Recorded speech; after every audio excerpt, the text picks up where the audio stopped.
for the fun. Come on in, Jimmy.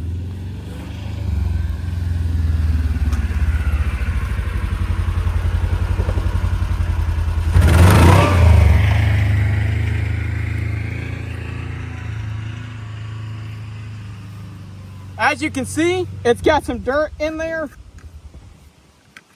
Check the safeties off. It looks clean.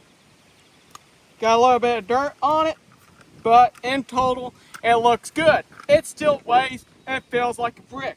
Now, we're gonna actually find out if it would still cycle these rounds.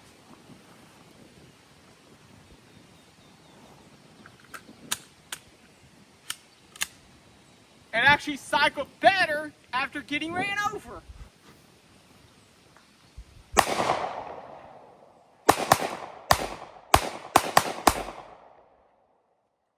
Look at that, y'all. It is still cycling even after running it over. So, if you guys want to just start out, you guys could buy you one of these. If you want to actually get serious into handgun, firearm, and concealed carry for safety purposes, I would strongly suggest that you guys use the motto, you get what you pay for. I would really consider looking into Smith & Wesson's, Kimber, Rockall Islands, anything but a High Point.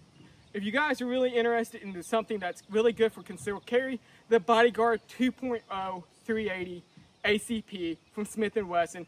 Really fun gun, super lightweight, and this gun, as you can tell, is about an inch thick.